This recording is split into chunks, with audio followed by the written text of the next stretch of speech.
Le Coran dit qu'Allah a révélé la Torah et l'Évangile. Sourate 3, versets 3 à 4. Il a fait descendre sur toi le livre avec la vérité, confirmant les livres descendus avant lui. Et il fit descendre la Torah et l'Évangile auparavant, en tant que guide pour les gens. Donc Allah a fait descendre la Torah et l'Évangile comme guide pour l'humanité. Bon à savoir, parce que je fais partie de l'humanité et que j'aime être guidé, j'ouvre donc l'Évangile. Et je trouve qu'il contredit le Coran sur les enseignements de base sur Jésus. Par exemple, dans Marc 9, verset 31, Jésus dit à ses disciples, et il leur dit, « Le Fils de l'homme sera livré entre les mains des hommes. Ils le feront mourir, et 3 jours après qu'il aura été mis à mort, il ressuscitera. » Dans Marc 10, verset 45. « Car le Fils de l'homme est venu, non pour être servi, mais pour servir, et donner sa vie comme la rançon de beaucoup. » La plupart des musulmans sont convaincus que ces versets, et bien d'autres de l'Évangile, contredisent ce que dit le Coran, dans la sourate 4, verset 157. Nous avons vraiment tué le Christ, Jésus, fils de Marie, le messager d'Allah.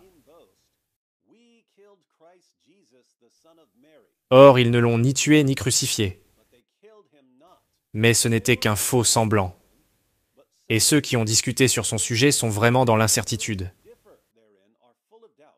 Ils n'en ont aucune connaissance certaine. Ils ne font que suivre des conjectures, et ils ne l'ont certainement pas tué. Donc Allah dit qu'il a révélé l'Évangile. Mais les musulmans insistent sur le fait que l'Évangile que nous avons maintenant contredit le Coran. Quelle conclusion sommes-nous censés en tirer? C'est qu'Allah et Mohammed ne savent pas de quoi ils parlaient? Non. Nous sommes censés conclure que l'Évangile a été falsifié. Mais conclure que l'Évangile a été falsifié soulève des questions évidentes. Qui a falsifié l'Évangile? Quand l'Évangile a-t-il été falsifié? Où l'Évangile a-t-il été falsifié? Comment l'Évangile a-t-il été falsifié? Pourquoi l'Évangile a-t-il été falsifié? Vous pouvez poser ces questions à 20 érudits musulmans différents, et vous obtiendrez 20 groupes de réponses différentes. Et la raison pour laquelle vous obtiendrez 20 groupes de réponses différentes, de 20 érudits musulmans différents, est qu'aucun de ces érudits musulmans ne va au Coran pour trouver les réponses. Vous voyez, selon le Coran, personne ne peut changer les paroles d'Allah. Sourate 6, versets 114 à 115. Chercherai-je un autre juge qu'Allah, alors que c'est lui qui a fait descendre vers vous ce livre bien exposé? Ceux auxquels nous avons donné le livre savent qu'il est descendu avec la vérité venant de ton Seigneur. Ne sois donc point du nombre de ceux qui doutent. Et la parole de ton Seigneur s'est accomplie en toute vérité et équité. Nul ne peut modifier ses paroles. Il est l'audient, l'omniscient. Sourate 18, verset 27. Et récite ce qui t'a été révélé du livre de ton Seigneur. Nul ne peut changer ses paroles. Et tu ne trouveras, en dehors de lui, aucun refuge. Donc dans le Coran, Allah affirme que personne ne peut changer ses paroles. C'est pourquoi les érudits musulmans ne consultent pas le Coran, pour découvrir qui a changé les paroles d'Allah dans l'Évangile. Ils doivent se tourner vers leur propre imagination, et finissent par dire que l'apôtre Paul a falsifié l'Évangile, ou que les chrétiens au concile de Nicée ont falsifié l'Évangile, et ainsi de suite. Mais je suis là pour aider ceux qui manquent aux érudits musulmans. C'est que, si vous ignorez ce qu'Allah dit que personne ne peut changer ses paroles, et que vous affirmez, contrairement à ce que clairement Allah a dit, que l'Évangile a été falsifié, alors le Coran vous dit qu'il a falsifié. Permettez-moi de le répéter encore une fois. Le Coran déclare à plusieurs reprises que personne ne peut changer les paroles d'Allah. Mais si vous dites, malgré ce qu'Allah dit, que l'Évangile a en fait été falsifié, alors le Coran vous dit exactement qui l'a falsifié. Le Coran nous donne la réponse. Les érudits musulmans ignorent simplement la réponse du Coran à la question de savoir qui a falsifié l'Évangile. Et c'est là que j'interviens. Je vais vous montrer tout de suite qui a falsifié l'Évangile, selon le Coran. Pour résoudre ce mystère, je passerai en revue 7 faits. 7 faits qui pointent vers une conclusion inévitable. Voici les faits. Fait numéro 1. Le Coran déclare que Jésus était un messager d'Allah et un prophète de l'islam. La sourate 19, versets 23 à 33, nous dit que Jésus a commencé à prêcher la théologie islamique, étant un bébé. Et la sourate 42, verset 13, dit que Jésus a prêché le même message que Noé, Abraham, Moïse et Mohamed. Fait numéro 2. Le Coran déclare que Jésus a gagné un certain nombre de disciples, qui étaient musulmans. Donc Jésus a passé toute sa vie à prêcher l'islam, et il a réussi. La sourate 3, verset 52, et la sourate 5, verset 111, disent que ses disciples se sont convertis à l'islam. Fait numéro 3.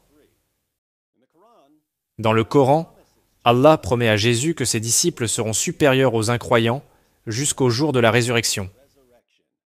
Sourate 3, verset 55. Rappelle-toi, quand Allah dit « Ô Jésus, certes, je vais mettre fin à ta vie terrestre, t'élever vers moi, te débarrasser de ceux qui n'ont pas cru, et mettre jusqu'au jour de la résurrection ceux qui te suivent au-dessus de ceux qui ne croient pas. Puis, c'est vers moi que sera votre retour, et je jugerai entre vous ce sur quoi vous vous opposiez. Puisque le jour de la résurrection n'est pas encore arrivé, la promesse d'Allah est toujours en vigueur. Fait numéro 4. S'il y avait des Juifs du 1er siècle qui se sont convertis à l'islam grâce à la prédication de Jésus, ils n'ont pas duré très longtemps. Nous avons beaucoup d'informations historiques sur les disciples de Jésus. Mais nous n'avons aucune preuve que l'un d'entre eux ait cru à quoi que ce soit qui ressemble de loin à l'islam. Les disciples dont nous avons des archives ont proclamé la mort de Jésus, sa résurrection et sa divinité.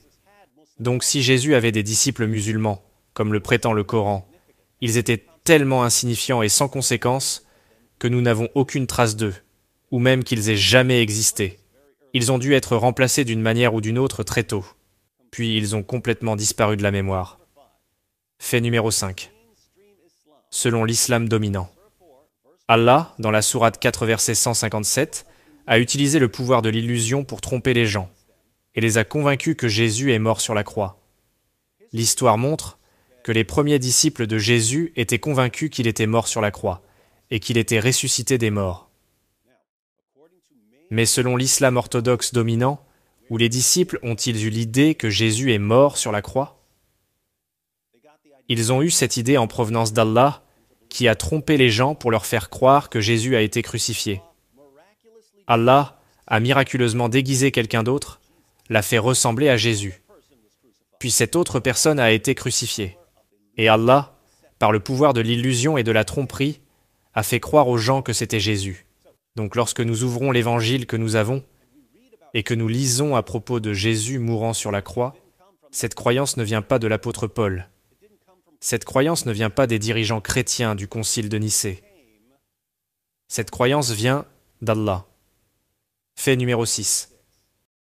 Le Coran déclare qu'Allah a aidé à propager le christianisme.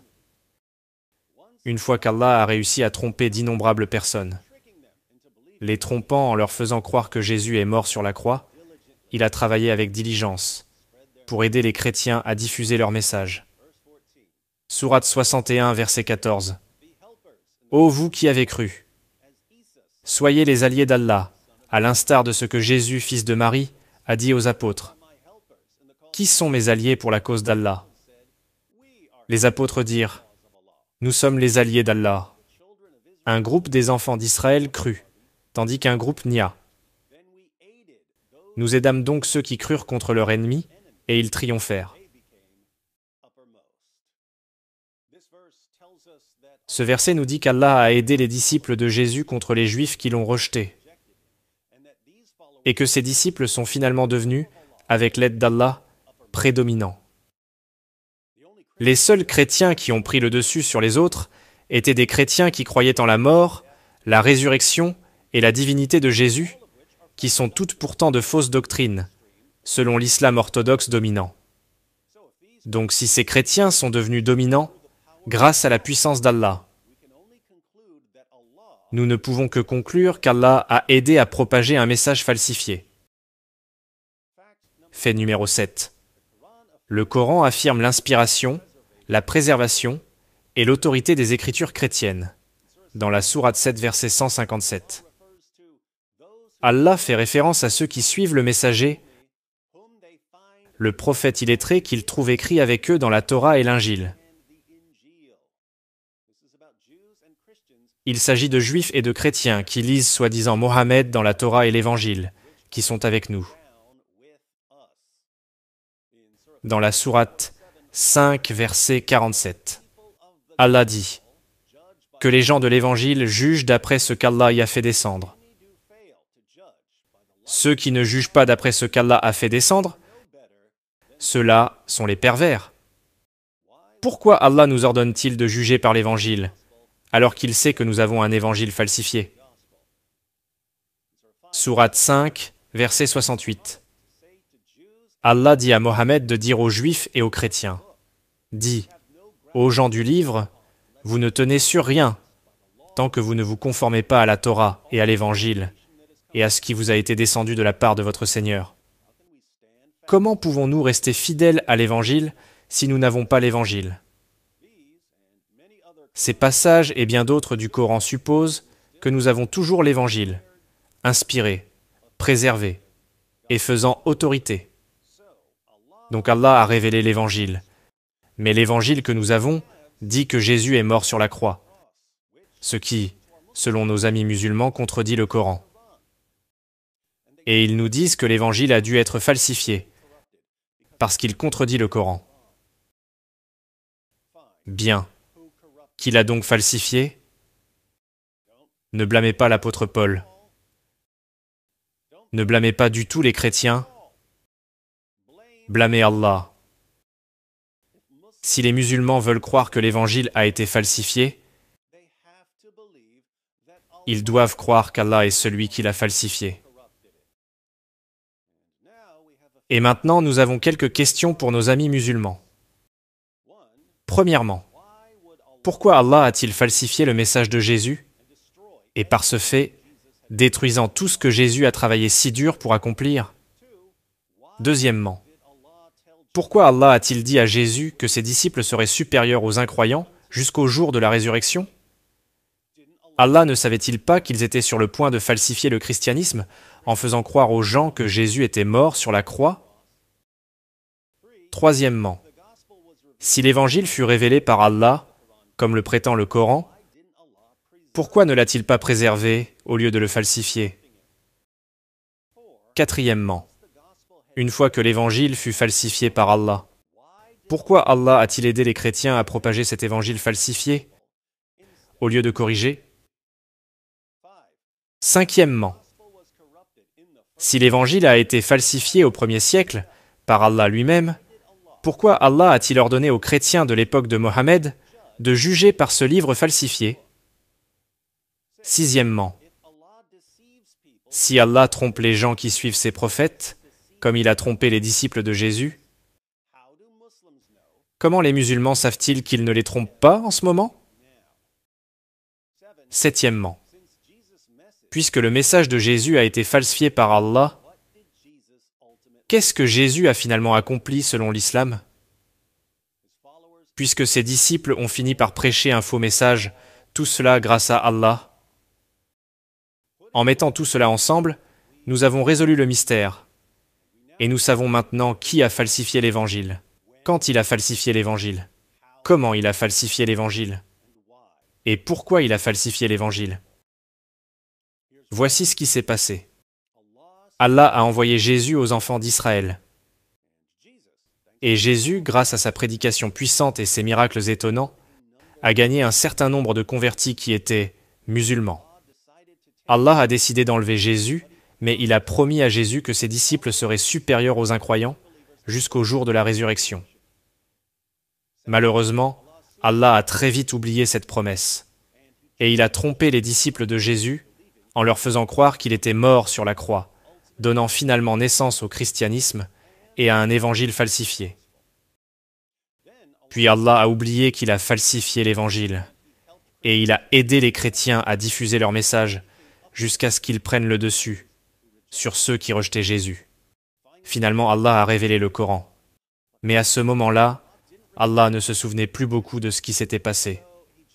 Alors il n'arrêtait pas de se vanter du fait que personne ne pouvait changer ses paroles.